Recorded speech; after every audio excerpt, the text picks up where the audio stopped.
Hello friends, welcome to Abhinav kitchen. ఇవాళ మనం చూడబోయే హెల్తీ రెసిపీ అల్లం మురబ్బ.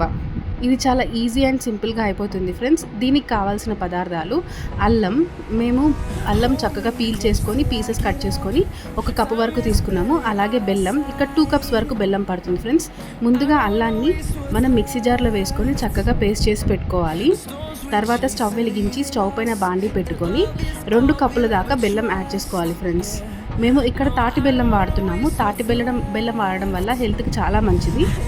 చూస్తున్నారు కదా, ఇలా 2 కప్స్ బెల్లం యాడ్ చేసి దీని తర్వాత 3/4 కప్పు వాటర్ అనేది తీసుకున్నాం. 2 కప్పుల బెల్లానికి 3/4 కప్పు వాటర్ అనేది యాడ్ చేసుకొని చక్కగా బెల్లం అంతా తీగ పాకంలాగా వచ్చేదాకా బాయిల్ చేసుకోవాలి. చూస్తున్నారు కదా, బెల్లం బాయిల్ అవ్వడం స్టార్ట్ అయింది. ఇలా కంప్లీట్లీ మనకు తీగ పాకం వచ్చేదాకా బాయిల్ చేసుకోవాలి. తాటి బెల్లంలో చాలా బెనిఫిట్స్ ఉంటాయి ఫ్రెండ్స్. ఈవెన్ షుగర్ పేషెంట్స్ కానీ, హెల్త్ కాన్షియస్ డైట్లో ఉన్న వాళ్ళు కానీ తాటి బెల్లం హ్యాపీగా తీసుకోవచ్చు. సో ఇక్కడ మనకి పాకం రెడీ అయ్యింది అని చూడడానికి ఒక వాటర్లో మనం బెల్లం యాడ్ చేసి కలిపితే చక్కగా ఇలా ముద్దలాగా వచ్చేయాలి ఫ్రెండ్స్.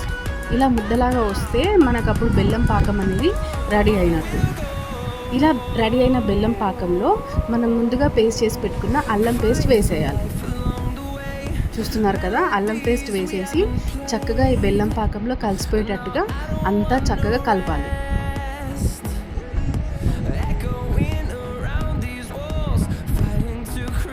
ఈ విధంగా అల్లం పేస్ట్ మొత్తం బెల్లం పాకంలో కలిసిపోయేలాగా చక్కగా కలుపుకొని దాన్ని అడగంటకుండా కలుపుతూ ఉండాలి ఫ్రెండ్స్. ఈ అల్లం మురబ్బ రెడీ అవ్వడానికి కొంచెం టైం పడుతుంది.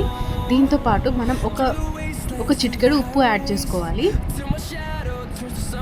ఉప్పు యాడ్ చేసుకున్నాక చక్కగా ఇలా కలుపుతూ ఉండాలి. చూస్తున్నారు కదా, ఈ విధంగా ముద్ద కన్సిస్టెన్సీలోకి వస్తే మనకి అల్లం మురబ్బ అనేది రెడీ అయినట్టు ఫ్రెండ్స్. కొద్దిగా టైం పడుతుంది. దీని తర్వాత గిన్నె తీసుకొని ఆయిల్ అప్లై చేసుకొని అల్లం మురబ్బ పేస్ట్ అనేది యాడ్ చేసుకొని చక్కగా స్ప్రెడ్ చేసుకోవాలి. చూస్తున్నారు కదా, ఇలా చక్కగా స్ప్రెడ్ చేసుకోవాలి. ఇది వేడి పైన ఉన్నప్పుడే ఘాట్లు పెట్టేసుకొని చల్లారడానికి మనకు మినిమం 2 అవర్స్ ఆఫ్ టైం పడుతుంది. 2 అవర్స్ తర్వాత చల్లారాక అప్పుడు ముక్కలుగా కట్ చేసుకోవాలి. చూస్తున్నారు కదా, మనం ఇలా చక్కగా స్ప్రెడ్ చేసుకోవచ్చు. చపాతీ కట్టకి ఆయిల్ పెట్టుకొని చక్కగా స్ప్రెడ్ చేసుకొని ఘాట్లు పెట్టుకోవాలి.